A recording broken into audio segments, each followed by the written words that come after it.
welcome everyone to the Janta Parliament. This is an initiative which started on the 16th. It was inaugurated on the 16th, and today we are in the session on environment. The internet and social media being a platform that is exclusive because it does not take into account accessibility and we are forced to kind of use this platform where different people may be left out, but also this is a time and where we cannot be silent, or we are kind of forced to occupy every space that is available, especially because these are challenging times for our democracy.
So if we have to strengthen environmental regulatory regime of India, it has to be on certain clear principles.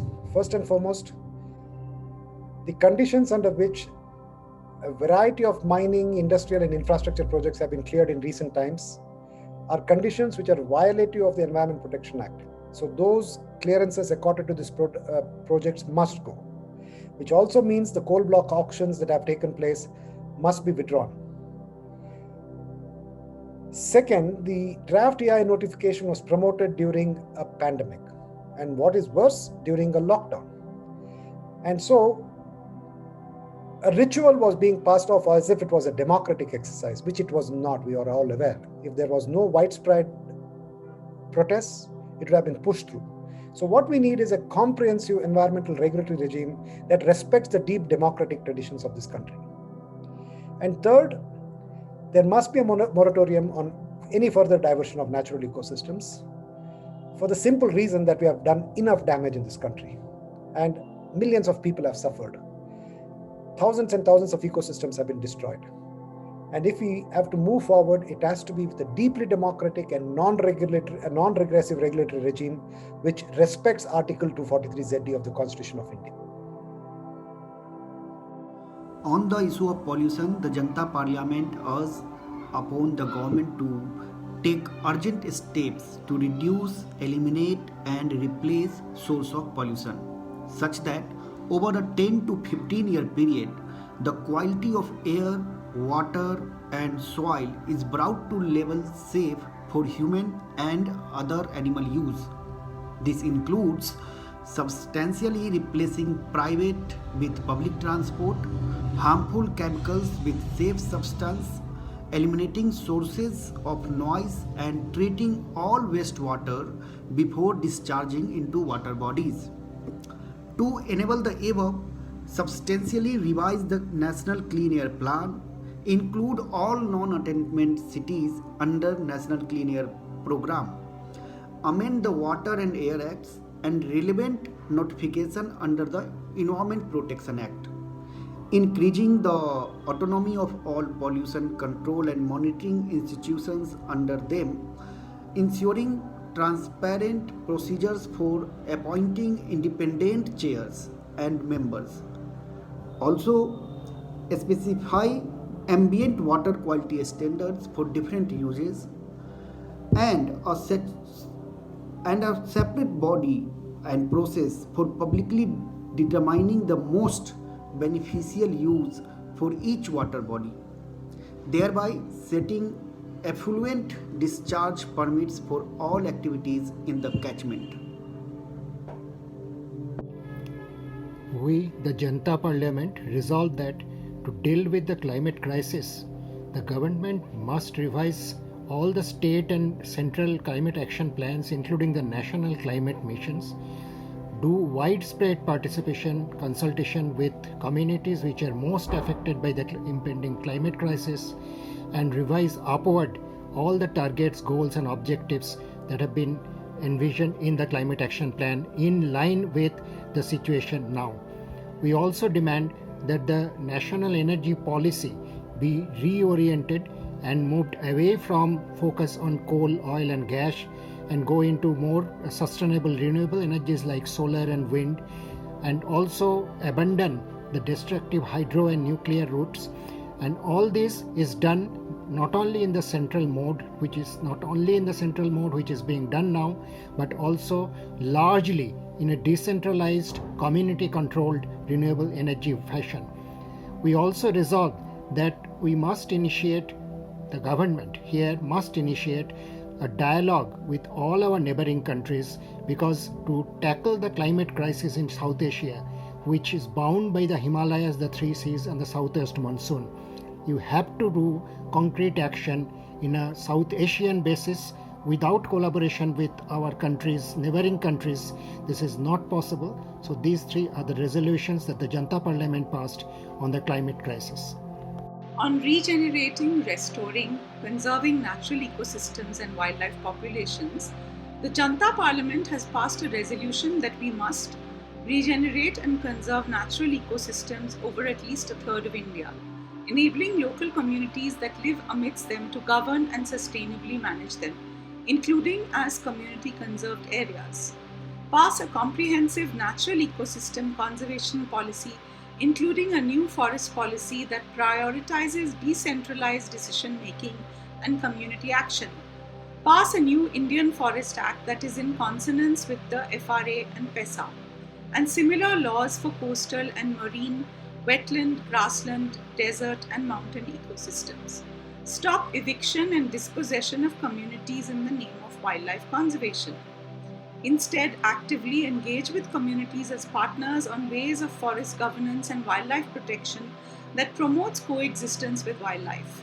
Stop the dispossession of people through the afforestation, including through the use of Campa funds on lands that communities depend on. Recognize the rights of nature as a constitutional right, building on the traditional respect that all traditions in India have accorded it, but with elaboration of what such rights would mean and clear guidelines on how this would involve respect to all cultures and not affect fundamental livelihoods and the food security of nature-dependent communities.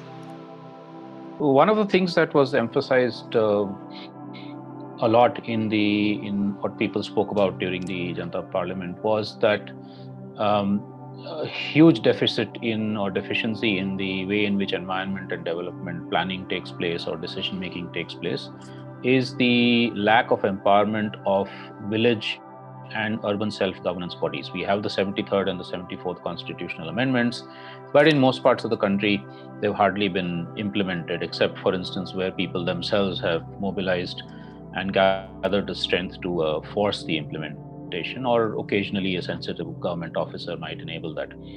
But this is something that's absolutely crucial to make sure that whatever happens on the common lands of villages, for instance, or whatever happens in cities, it is something where local people's priorities, their knowledge, their voice is at the core, at the center of decision making, and that they are also able to make the government accountable to them.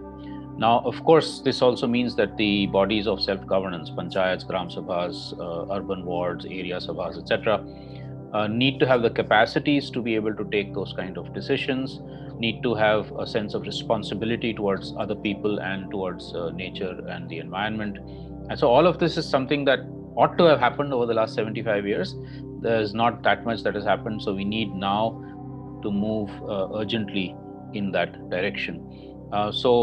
The land commons, the water commons, forests, other natural ecosystems, and what kind of development projects should or should not happen in those areas, what kind of conservation should take place in those areas, needs to be centered around these bodies of self-governance, and as far as possible, not only representative bodies like panchayats and sabha councils and so on, but the full populations, the gram sabhas, the entire urban area or ward, the entire population meeting as frequently as possible to be able to decide on all of this, and also to enable the weakest parts of these sections of society, the landless, the Dalits, the Adivasis, the women, the children, to have the voice to also make themselves heard. Okay, one of the other things that was emphasized by participants was that if you see the so-called Atmanirbhar Bharat package, the package for self-reliance that was announced in the middle of last year when the lockdown was still on, it's a package that ought to have looked at the clear relationship between ecological damage and crises or pandemics like COVID, apart from all kinds of other crises of pollution and loss of livelihoods, loss of biodiversity, and so on. But if you see the package, the Atmanirbhar Bharat package, there seems to be no indication that there is a realization of these linkages. So, for instance, under that package, coal mining is being extended. And what should have happened, and this is what we emphasized during the session, was that if you're really talking about self-reliance from the village and urban neighborhood upwards, which is what Mr. Modi said, then we're talking about the regeneration of the natural ecosystems around these areas, the revival and the strengthening of livelihoods based on these natural ecosystems. This is, of course, all the primary sector livelihoods, but also things like crafts, small-scale manufacturing, processing, and so on, which can all happen in decentralized ways. Energy generation, water harvesting, all of this is very much part of this. And as we said earlier, based on the empowerment of units of self-governance in villages and towns. The Atmanirbhar Bharat package should have then said, okay, how do you actually create adequate livelihoods across all sectors in every village or every cluster of villages? How do you get to self-reliance? Now, for instance, 20 villages together could actually be producing all the basic needs that are required. You don't need big corporations or the government to be able to supply that. You can actually be self-sufficient, self-reliant with food, with energy, with water, with housing, with education, with health, and through, again, as I said, bodies of self-governance. So this is what the Atmanirbhar Bharat or self-reliance package should have had, but unfortunately, it's going in completely the wrong direction. So there was a very strong demand that we have to reorient it and be able to rise out of the pandemic in a direction that actually avoids any such future crises and creates the community resilience for people to be able to survive crises like this if they do occur. And we've actually documented dozens of stories across India where communities, through their own initiatives, sometimes with help from government, have been able to be resilient in the COVID period because they were able to get collective rights, have the collective responsibility to protect their natural resources and nature and sustain their livelihoods, and also create more localized economic exchanges so that they were not dependent on faraway markets for either buying what they wanted or selling what they were producing. Janta Parliament passed a resolution on improving India's flood management. The resolution essentially, the Janta Parliament urged the government through the resolution to 1. Bring operation of all reservoirs of live storage capacity more than 50 million cubic meters under the proposed Dam Safety Act, along with updated rule curves and emergency action plans, keeping in mind updated river cross sections and carrying capacity assessments in downstream area. Similarly, the annual embankment maintenance should be a legal requirement, either under the proposed Dam Safety Act or a separate Flood Management Act. The draft Dam Safety Act should also have a number of amendments, including bringing it under an independent authority. 2. Flood forecasting should be brought under an independent agency for flood management and should also include all major and medium rivers, reservoirs, and flood-prone areas. 3. Any intervention in any river basin, including for waterways, bridge construction, riverside roads or railways, dredging, embankments, riverfront development, mining, floodplain use, deforestation in the catchment, should require environment clearance and hydrological impact assessment. 4. At the end of each flood season, there should be a report about what happened in the flood season with respect to flood disasters, reservoirs, embankments, and flood management and such assessment should happen through independent assessment that will also recommend fixing accountability. This can be the Independent Flood Management Authority by the Independent Flood Management Authority suggested above.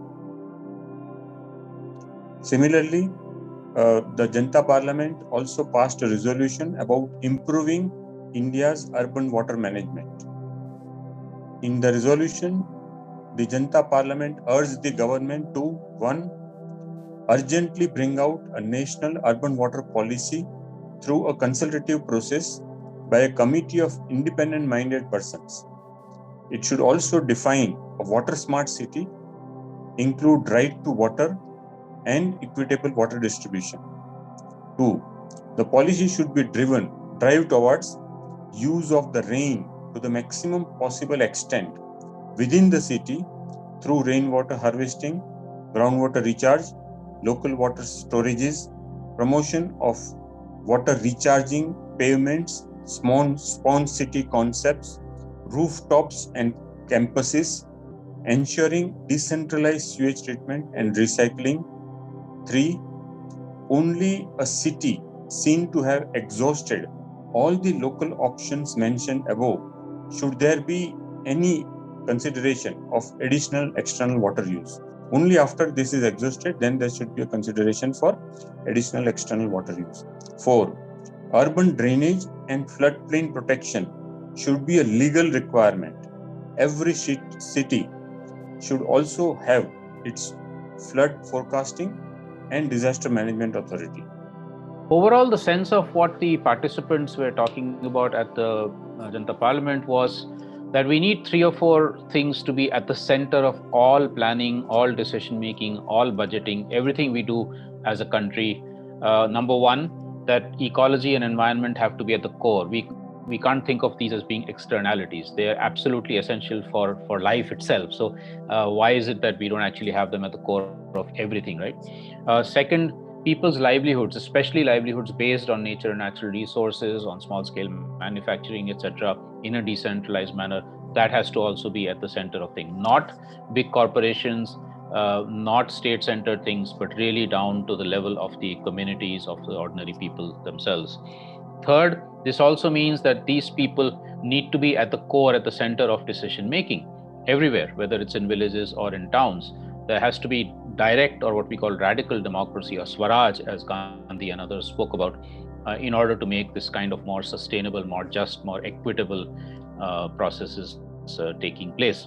And that this should be based on the best available knowledge, not only modern science and technology, which is needed, but in fact also the diverse range of knowledge systems that India has had for thousands of years. So putting these different knowledge systems together to see what kind of decisions can be taken that are best informed. And all of these are processes that do take place in some parts of India where communities have mobilized themselves. We have examples that we can learn from. We need to be able to take these to other places, outscale them, provide the policy backing that will enable this to happen all across the country.